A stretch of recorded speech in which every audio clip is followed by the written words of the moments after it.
நான் உங்கள் கட்டிட தொழிலாளி பி. ஸ்ரீரங்கன். வள்ளலாரின் சத்திய வார்த்தையை பற்றி நாம் பேசிக் கொண்டிருக்கின்றோம். நம்முடைய தெய்வம் அருட்பெருஞ்சோதி தெய்வம்.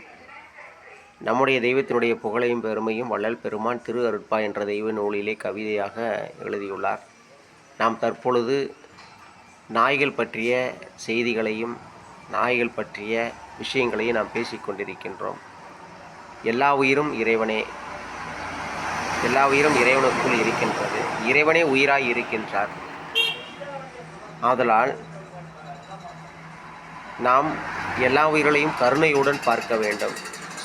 நாம் தெருவில் செல்லும் பொழுது சில நாய்கள் நம்மளை குறைக்கின்றது, சில நாய்கள் கடிக்கவே வந்துவிடுகின்றது. இதை பார்த்து நாம் அலறுகின்றோம், பயப்படுகின்றோம்.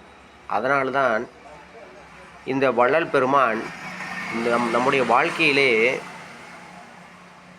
வரைசேர் எவ்வுலகமும் ஓர் ஒழுக்க முறல் வேண்டுங்கிறார். எல்லா உயிரையும் கருணையாய் பார்க்கக்கூடிய ஒரு ஒழுக்க முறல் வேண்டுங்கிறார். நம் இறைவனை, இயற்கை இறைவனே பெருங்கருணை கொண்டவர். இயற்கை இறைவன் பெருங்கருணை கொண்டதனால்தான் இந்த ஊர்வன, உருவன, பரப்பன, நடப்பன, மற்ற தாவர செடிகொடிகள், அண்டங்கள், அண்டத்தில் உள்ள பொருள்கள், அண்டத்தில் உள்ள உயிர்கள் எல்லாமே.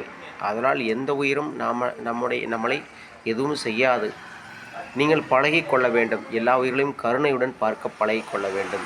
இந்திரிய ஒழுக்கம், ஜீவ ஒழுக்கம், ஆன்ம ஒழுக்கம், கரண ஒழுக்கம். நாம் மனதினால் நாய்கள் நம் நல்லவையே, நம்மளுக்கு எந்தும் தீங்கும் செய்யாது, எல்லாம் இறைவனை என்று மனதால் எண்ணிக்கொள்ளுங்கள். இந்திரிய ஒழுக்கம், கைகளை கொண்டு நாய்களை அடிக்காதீர்கள், துன்புறுத்தாதீர்கள், செல்லமாக பாசமாக தடவுங்கள். இதை வேண்டுமானால் செய்யுங்கள். அதனால் நல்ல ஒழுக்கங்களை கடைபிடிக்க வேண்டும். ஆன்ம ஒழுக்கம், அதுவும் நாமளும் ஒன்றே என்று எண்ணுங்கள், வேறு என்று எண்ணாதீர்கள். அதை பார்த்து பயப்படாதீர்கள். அதுவும் நம்மளை போன்ற ஒரு ஜீவனை என்று உணவிடுங்கள். உணவிடும் பொழுது அது நம்முடைய செல்லப்பிள்ளையாக இருக்கின்றது. எங்கு சென்றாலும் எந்த நாய்களை பார்த்தாலும் நீங்கள் அன்போடு பாருங்கள். அதனால தான் இந்திரிய ஒழுக்கங்களிலே கண்களை கொண்டு நாம் கருணையுடன் பார்க்க வேண்டும் என்ற வாழ்வியல் முறை ஒழுக்கங்களை திரு அருட்பா என்ற தெய்வ நூலிலே ஐயா வள்ளல் பெருமான் சொல்லியுள்ளார். அதனால் இந்திரிய ஒழுக்கமான கண்களை கொண்டு அன்பாக பாருங்கள். வாய்களை கொண்டு நாய்களை எப்படி அழைக்க வேண்டுமோ, வாயை கொண்டு எப்படி நாய்களை அழைக்க வேண்டுமோ அப்படி அழையுங்கள். கற்களை எடுத்து அடிக்காதீர்கள். எந்த ஒரு துன்புறுத்தலும் செய்யாதீர்கள். அது நம்மளை பாதிக்கும். அதனால் நாம் துன்பங்களை அனுபவிப்போம். நல்லவைகளை செய்யுங்கள். எல்லா நாய்களும் நம்முடைய இறைவனே என்று உணவிடுங்கள். அன்பாக பேசுங்கள், அன்பாக பாருங்கள், அன்பாக தடவுங்கள்.